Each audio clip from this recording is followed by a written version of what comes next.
SBF, we had to make sure that we covered this. Absolutely crazy development. And I know there was a lot of consternation around this, so that actually does seem like, quote-unquote, justice is working out here at the very least. Let's put this up there on the screen. SBS have been officially thrown in jail and had his bail revoked. The judge determined that there is, quote, probable cause to believe the defendant has attempted to tamper with witnesses at least twice. The most egregious allegation against him is that SBF actually allowed a New York Times reporter to come to his house and review the contents of his ex-girlfriend Caroline Ellison's diary.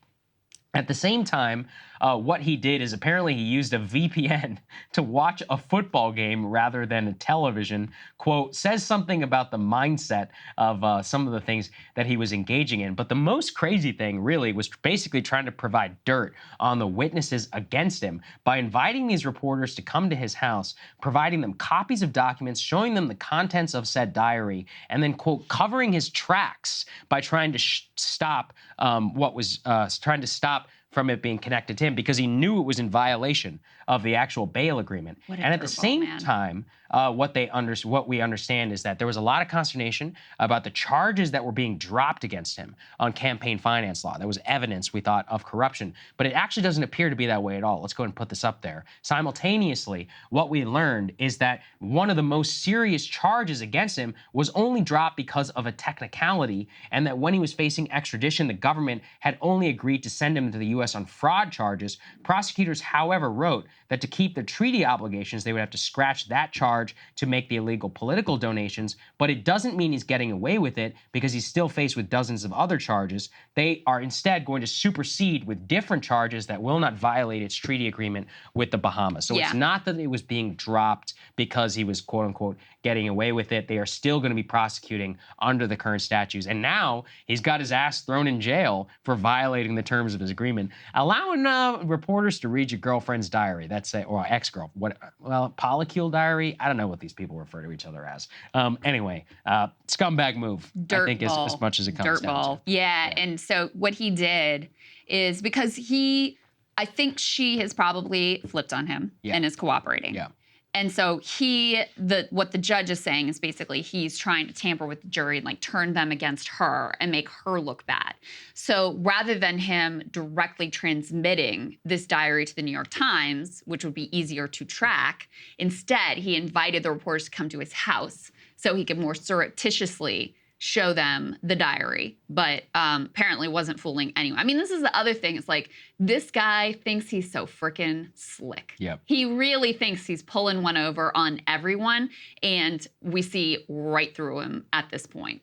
So, because of his own actions, his own stupidity, he now finds himself in for real jail until his trial. It's just an astonishing turn of events. And if you read the diary entries, I don't even think that it was a smart play to try to turn people against, her name's Caroline, right? Yeah, Caroline. Against Caroline, because she comes off kind of sympathetic.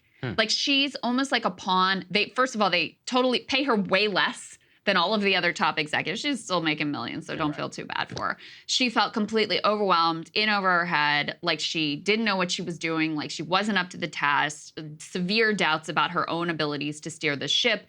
She feels like there's no end in sight, et cetera, et cetera. And so what she comes off looking like is more of an easily wielded pawn than herself some sort of a mastermind player. Now, we'll see. That doesn't mean that she didn't commit fraud knowingly, that she didn't, I'm not trying to let this woman off the hook. I'm just saying, in terms of SBF trying to make some power play here, I don't even think that this was I don't think it worked out the way that he wanted it to work out. I think he cultivated a relationship with the media, and he's addicted to it. I know a lot of people like this. He loved the profile that he was getting. He loved the publicity, and he just couldn't give it up. I mean, Michael Lewis apparently, who doesn't want to be written about by Michael Lewis? One of the great, authors of our time. He's been spending a lot of time at his house, writing a new book on SBF. SBF was always a guy to do DMs and get on the phone. Remember, he spoke by a DM. He's writing a book about SBF. He's writing a book. I actually can't wait to read it. It's going to be fun. Yeah. I mean, he's one of those people who he just loves the attention. Remember, he did multiple interviews. He did that one with the New York Times against the advice of his lawyers. he just loves the spotlight. I genuinely think he's a mental, I think he's an addiction. I think he's a sickness that causes him to act out could see that. in this way. And I think, his hubris and all of that, as you said, he thinks he's the mastermind. And I think that he's cultivated that persona in his head, which caused him to pull off one of the most alleged biggest frauds really of all time, and to be a symbol really of like the zero interest rate crypto phenomenon. Yeah, I'm sure he's been told his whole life he's this genius, boy genius. Yeah. I mean, he kind of was. Wonderkind, et cetera. Right. And so he, just blesses all of his actions with this supposed genius and thinks that he is so much smarter than everyone else in the room. But didn't work out for him. No, it did not. Hey guys, if you like that video, go to breakingpoints.com, become a premium subscriber, and help us build the best independent media organization on the planet. That's right. We're subscriber funded. We're building something new. We want to replace these failing mainstream media organizations. So again, to subscribe, it's breakingpoints.com.